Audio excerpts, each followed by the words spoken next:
ঘূর্ণিঝড় রিমালের ক্ষয়ক্ষতি এবং পরবর্তী ত্রাণ ও পুনর্বাসন নিয়ে সবশেষ তথ্য জানাতে বাগেরহাট থেকে এস সোহান ও খুলনা থেকে যুক্ত হচ্ছেন সহকর্মী নুর ইসলাম রকি। আমরা প্রথমে যাচ্ছি সোহানের কাছে।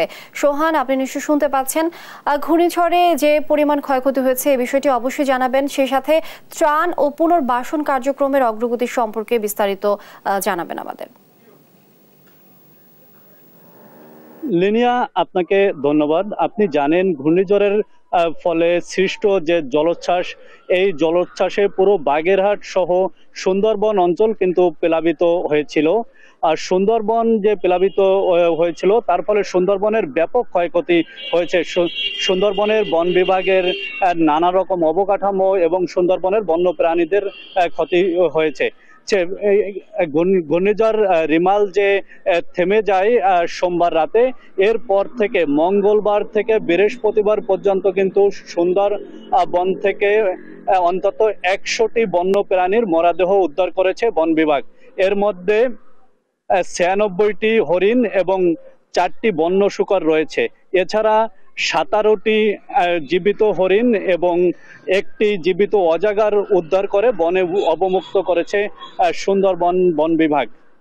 এছাড়া সুন্দরবনের অভ্যন্তরে বন বিভাগের যে অফিস রয়েছে, এরপরে বন বিভাগের যে টহল ফাঁড়ি রয়েছে, বন বিভাগের বিভিন্ন ট্রলার রয়েছে, এইগুলোও কিন্তু ক্ষতিগ্রস্ত হয়েছে বলে আমাদেরকে জানিয়েছেন খুলনা অঞ্চলের বন সংরক্ষক মিহির কুমার দে।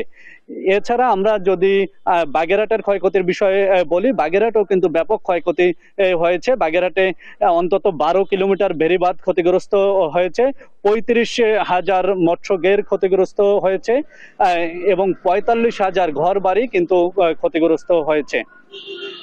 লিনিয়া, এবার যদি আমরা একটু এই দুর্গত মানুষদের যে সাহায্য সহযোগিতা সেই দিকে আসি, তাহলে আমরা বলবো যে জেলা প্রশাসন এবং বিভিন্ন সরকারি বেসরকারি সংস্থা কিন্তু মোটামুটি কম বেশি সাহায্য সহযোগিতা করছে। জেলা প্রশাসনের পক্ষ থেকে দুর্গত মানুষদের সহযোগিতা করার জন্য উপজেলা প্রশাসনকে 335 মেট্রিক টন চাল এবং 19 লক্ষ টাকা প্রদান করা হয়েছে এবং গোখাদ্যের জন্য 10 লক্ষ টাকা প্রদান করা হয়েছে। এছাড়া কিছু শিল্প গ্রুপও কিন্তু বাগেরহাটে সাহায্য সহযোগিতা করেছে। এই ছিল বাগেরহাট থেকে আমার কাছে ঘূর্ণিঝড় রিমালের সাহায্য সহযোগিতার সর্বশেষ খবর। আমরা এখন চলে যাব বাগেরহাটের পার্শ্ববর্তী জেলা খুলনায়। সেখানে আমাদের সহকর্মী রয়েছেন নুর ইসলাম রকি।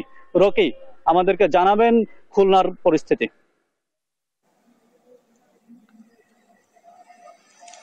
ধন্যবাদ সোহান। খুলনায় রিমেলের ঘূর্ণিঝড়ের যে তাণ্ডব সেটা কিন্তু আপনারা জানেন। আমি ইতিমধ্যে জানিয়েছি যে খুলনা জেলার 4টি উপজেলা দিয়ে কিন্তু রিমেলের তাণ্ডবটা গিয়েছে এবং এই 4টি উপজেলার পাশ দিয়ে যে নদীগুলো আছে এই নদীগুলোতে 46টি পয়েন্ট থেকে কিন্তু পানি প্রবেশ করেছে এবং খুলনা জেলার সব থেকে বেশি ক্ষতিগ্রস্ত হয়েছে পাইকগাছা উপজেলার একটি গ্রাম।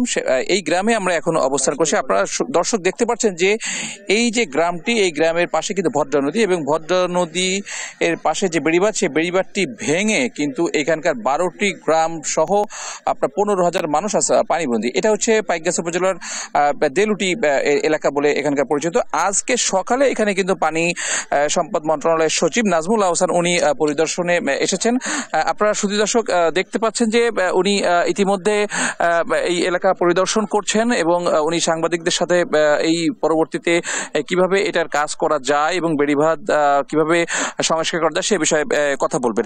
আরেকটি বিষয় একটু জানিয়ে রাখি যে দর্শক, যে সকাল থেকে কিন্তু আমরা এখানে দেখেছি যে যেহেতু ভাটি চলছে, ভাটির কারণে কিন্তু এই এলাকার যারা জনপ্রতিনিধি আছে তারা এখানে অবস্থান করছে এবং সরকারি যে কর্মকর্তা কর্মচারীরা আছে এনাদের উদ্যোগে কিন্তু বেড়িবাঁধটি আসলে সংস্কার করার কাজ চলছে। আমরা দেখছি একাধিক ভেপু দিয়ে আসলে এখানকার বালি বস্তা দিয়ে এই ভদ্রা নদীর পাড়ের যেই ইয়েটা আছে সেটা আপনার বেড়িবাঁধ করার নির্মাণ করার সংস্কার করার চেষ্টা করছে।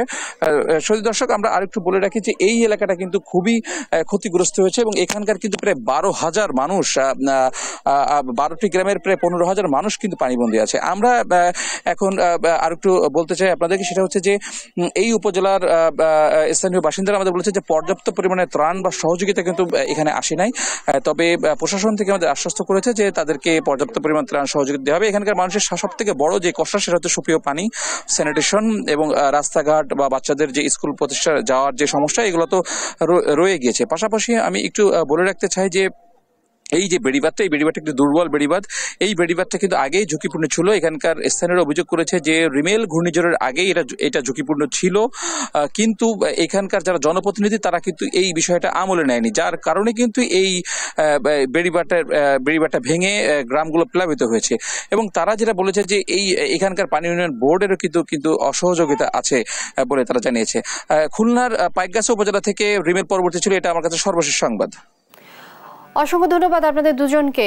দর্শক, ত্রাণ ও পুনর্বাসন কার্যক্রমের অগ্রগতি সম্পর্কে বিস্তারিত জানাচ্ছিলেন আমাদের সহকর্মীরা।